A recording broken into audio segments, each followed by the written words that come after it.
Story 8. Hello, my name's Patrick. I come from Belfast in Northern Ireland. I was born there in the 50s, and I was also educated there. My father owned a pub, and in the pub he used to have occasionally live music, and this is, I think, was the first time I was introduced to live music in pubs, which is maybe why I was influenced to become a musician. My mother came from the west of Ireland. Both my parents came from farming communities. My mother was a fluent speaker of Gaelic, but unfortunately she didn't use it with us very much, only when she was angry. That's why we didn't really pick it up very much.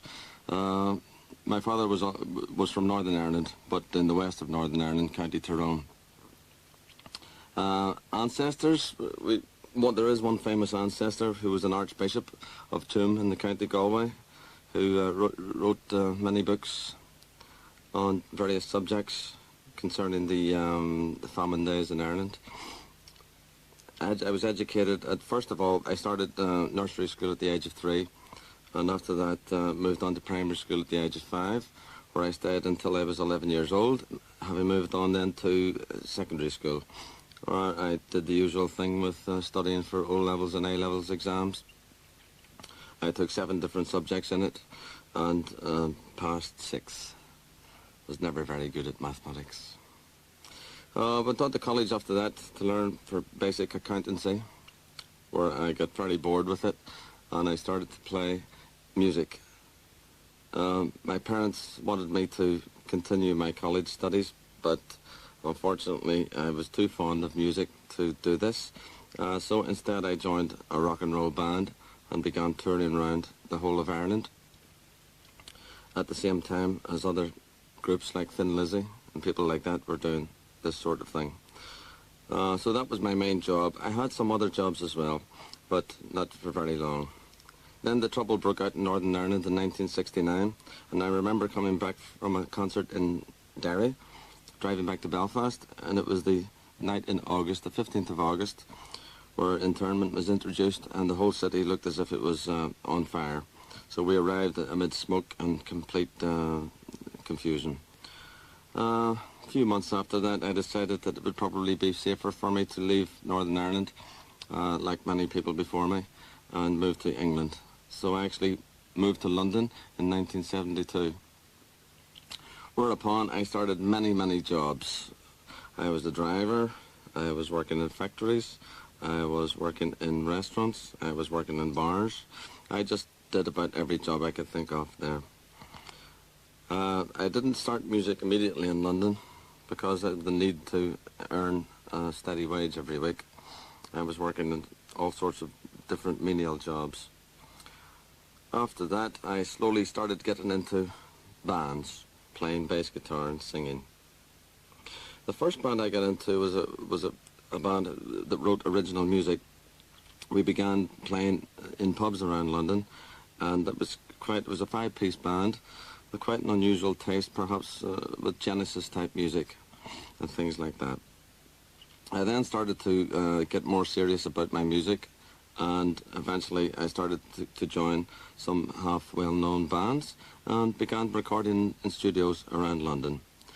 At the time, one of the bands I joined was a guy who's quite famous called Screaming Lord Such, and we toured all over England, Ireland and Scotland and Wales in that band, and some countries in Europe as well. Many good experiences I had with that band. I really enjoyed myself, and we always had a great time driving around from different parts of the country. I got married in 1982, and I got divorced in 1990. I have a daughter who is living in England now. She's 11 years old. Her name is Tess. I like to get over and visit her sometimes, perhaps 2 or 3 times a year, because as now I'm actually living in Budapest, Hungary at the moment. My interests, apart from music, include reading, swimming, and I enjoy very much cycling. Now that it's coming into the summer, I actually, most weekends, if I'm not working, I take my bicycle and cycle up into the north of Hungary, where there is a beautiful mountain range called the Pilis Hills, and I follow the River Danube up there, which can be very, very good. Keeps me fit, and it's very nice to call into the occasional pub on the way and quench one's thirst. Also in Hungary, I perform music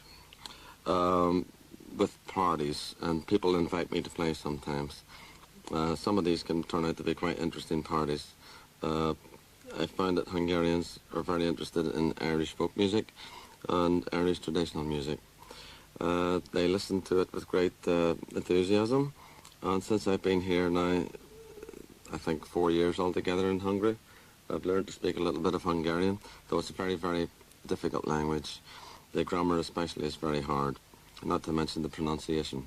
Apart from that, my Hungarian girlfriend is now expecting a baby, so I'm going to be a father again, and it's going to be a Hungarian-Irish baby. We haven't really decided on a name yet, but if it's a boy, it may be Patrick, it may be Seamus, so I'm not quite so sure. But I'm looking forward to teaching my son or daughter English. One of the things that myself and my lady have been talking about is that it's hard to know which language to speak to the baby, because obviously it will naturally speak 2 languages. It'll be bilingual, in fact. But because of my knowledge of Hungarian now, it's quite easy to slip into a term called Hunglish, which is half Hungarian and half English.